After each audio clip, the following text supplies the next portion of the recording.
ഈ കുടുംബത്തിലേക്ക് കൂടിച്ചേരാൻ അഭ്യർത്ഥിക്കുന്നു. ഒപ്പം ഈ പരിപാടിയിലേക്ക് സ്വാഗതം ചെയ്യുന്നു. മക്കളാണ്, എന്റെ പ്രിയപ്പെട്ട മക്കളെ, എല്ലാവർക്കും ഒരിക്കൽ കൂടി ഞാൻ സ്വാഗതം പറയുന്നു. കൂടുതൽ ബാക്കിയുള്ള കാര്യങ്ങളൊക്കെ ടീച്ചർ പറയും. അപ്പോൾ എല്ലാവരും നമുക്ക് മുന്നോട്ട് എല്ലാവർക്കും ഒരുമിച്ച് സഹകരണത്തോടെ മുന്നോട്ട് പോകാം എന്ന് പ്രതീക്ഷയുണ്ട്. ഞാൻ എൻ്റെ വാക്കുകൾ നിർത്തുന്നു. നന്ദി,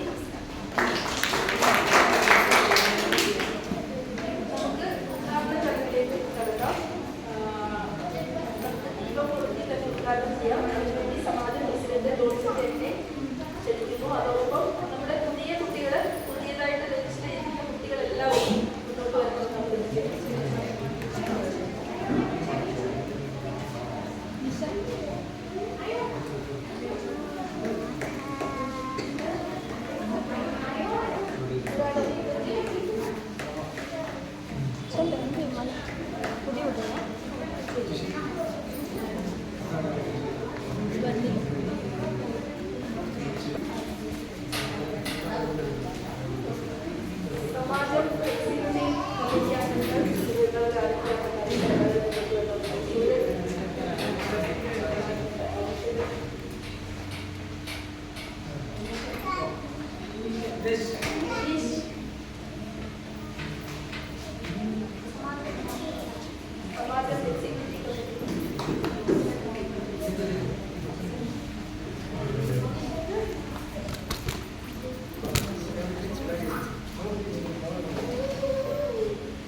അധ്യാപകരെ, ബഹുമാനപ്പെട്ട മാതാപിതാക്കളെ, ഉദ്ഘാടനം ചെയ്യേണ്ടത് ഞാനല്ലായിരുന്നു. ഇസ്വ എത്തിയിലോട്ട് ട്രാഫിക്കിൽ പിടിക്കുന്ന സമയത്ത് എത്താൻ പറ്റിയെന്ന് പറഞ്ഞു. അപ്പോൾ ആ കാരണം കൂടി ഞാൻ ഏറ്റവും കാണിക്കണം. അപ്പം ആദ്യമായിട്ട് അഭിനന്ദിക്കുന്നത് നിങ്ങൾ മാതാപിതാക്കളെയാണ്. കാരണം മലയാളം പഠിക്കാനായിട്ട് നിങ്ങൾ ഈ കുഞ്ഞുങ്ങളെ പറഞ്ഞിരിക്കുന്നത് ഞായറാഴ്ച ഒരു ദിവസം കിട്ടുക എന്ന് പറയുന്നത് വലിയൊരു ബാംഗ്ലൂരിനെ സംബന്ധിച്ച് വലിയൊരു സന്തോഷ ദിവസമാണ്. അതെല്ലാം മാറ്റി വെച്ചിട്ട് ഈ വൈകുന്നേരം 1 മണിക്കൂർ 1.5 മണിക്കൂർ ഈ മലയാളം പഠിപ്പിക്കാനായിട്ട് കുഞ്ഞുങ്ങളെ കൊണ്ട് മാതാപിതാക്കളോട് വരുന്നത് തന്നെയാണ് ഏറ്റവും സന്തോഷം. അതിനാദ്യമായി നിങ്ങളെ അഭിനന്ദിക്കുകയാണ്. രണ്ടാമത്തെ കാര്യം എന്ന് പറയുന്നത് ഇതിനായിട്ട് സമയം കണ്ടെത്തി ഡെഡിക്കേറ്റഡ് ആയിട്ട് വരുന്ന ടീച്ചേഴ്സ്. നമുക്കറിയാം, ഭർത്താക്കന്മാർ ജീവിതപങ്കാളി പുറത്തു പോകാനൊക്കെ സമയം കിട്ടുന്ന സമയമാണ് ഞായറാഴ്ച സമയത്ത് 7 ദിവസത്തെ ജോലിക്ക് ശേഷം.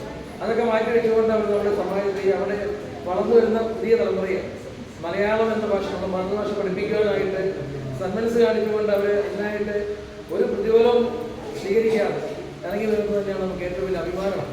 അപ്പം ടീച്ചേഴ്സിനെ ഏറെ സ്നേഹത്തോടെ ഞാൻ അഭിനന്ദിക്കുക. നമ്മുടെ ഈ സമാജം, രാജരാജേശ്വര മലയാളി സമാജം ഈ മലയാളം ട്യൂഷൻ സെന്റർ ആരംഭിച്ചിട്ട് ഏകദേശം 8ാമത്തെ വർഷമാണ്. ഇപ്പോൾ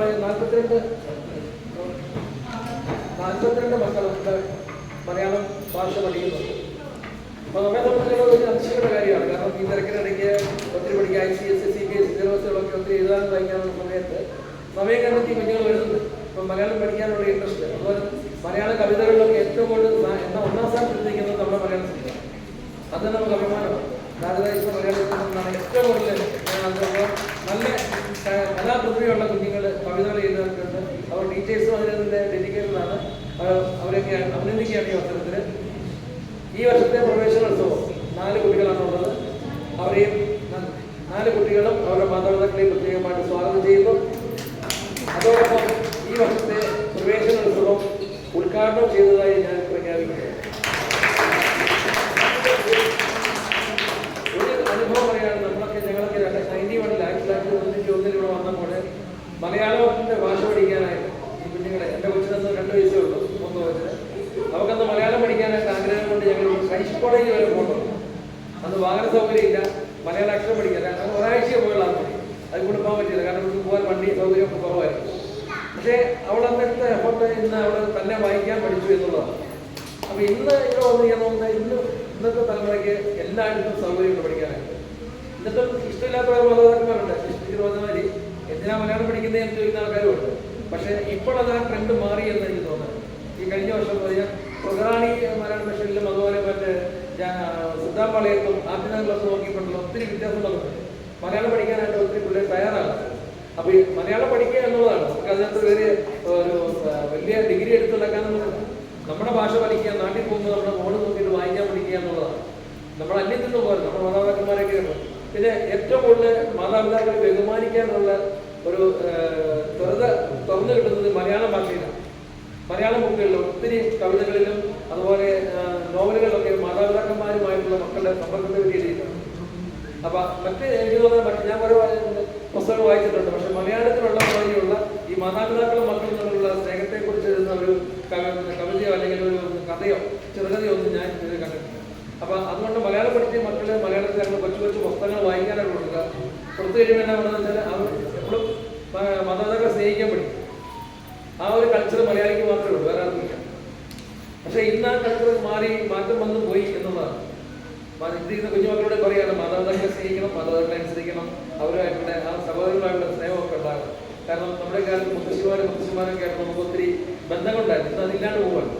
അപ്പോൾ നമ്മുടെ കൊച്ചു നാട്ടിൽ, നിങ്ങളുടെ കൊച്ചു നാട്ടിലെ നിങ്ങളുടെ കൊച്ചു കാലത്തെ കഥകളൊക്കെ നിങ്ങൾ മക്കൾക്ക് പറഞ്ഞു കൊടുക്കണം. മലയാളം കവിതകളൊക്കെ പറഞ്ഞു കൊടുക്കണം. പണ്ട് താരാട്ട് പാടുന്ന കവിതയൊക്കെ ഉണ്ടായിരുന്നു. ഇന്നാരെയും താരാട്ട് പാടുന്നത് മലയാളത്തിൽ പാടുന്നത് ഇന്ന് ഡിങ്കിൾ ഡിങ്കിൾ സിദ്ധാരാണ്. അത് മാറ്റിയിട്ട് നമ്മൾ ഇടി ബാബാവെന്നോ അല്ലെങ്കിൽ ഓമനെ തീവ്രങ്ങ മിഴി പട്ടിനാൻ അങ്ങനെയുള്ള പാട്ടുകളൊക്കെ പാടി ആ മക്കളെ ആ മലയാള ഭാഷയിലേക്ക് തിരിച്ചു കൊടുക്കുക. മലയാളം കവിതകളൊക്കെ പാടി പഠിപ്പിച്ച് അവരെ നമ്മൾ ഒന്ന് മനസ്സിലാക്കിയിട്ടുള്ളൂ. ഇത്രയും ഈ ഡെഡിക്കേറ്റഡ് ആയിട്ട് ഇത്രയും ടീച്ചേഴ്സ് നമ്മൾ കണ്ടിട്ടുണ്ട്.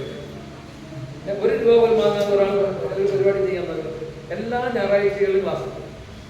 ഇടയ്ക്ക് ആരെങ്കിലും എന്നാ ഇന്നില്ലേ നാളെ ഇല്ലാത്തത് അവർക്കും അവരുടേതായ ഇങ്ങനെ സാഹചര്യങ്ങൾക്ക് അവധി എടുക്കേണ്ടി വരും. അപ്പോൾ ചിലപ്പോൾ ഒരാഴ്ച മാറി പോകും, ഒരാഴ്ച അങ്ങോട്ട് ബന്ധപ്പെട്ട് വരും. അപ്പോൾ അതൊക്കെ എന്നാ സഹിച്ചു നമുക്ക് ചെയ്യുന്ന ഈ സേവനത്തിന് നന്ദി പറഞ്ഞുകൊണ്ട് അവരോടൊപ്പം ആയിരിക്കുക. നിങ്ങൾ എല്ലാവരും അഭിനന്ദിക്കുകയാണെങ്കിൽ കൂടി മലയാളം സെൻറ്ററിൽ ഇത്രയും നല്ല കാര്യങ്ങൾ നിങ്ങൾക്ക് വരുന്നുണ്ട്. നാളെ നമ്മുടെ മക്കളെ മലയാളത്തിലെ ഏറ്റവും നല്ല ഒരു സമ്മാനം അല്ലെങ്കിൽ ഏറ്റവും നല്ല ഉന്നത സ്ഥാനങ്ങളിൽ എത്തിച്ചേരുവാനായിട്ട് ലാംഗ്വേജിനെ സ്നേഹിക്കുന്ന മക്കളായിട്ട് തീരട്ടെ എന്ന് പ്രാർത്ഥിക്കുന്നു.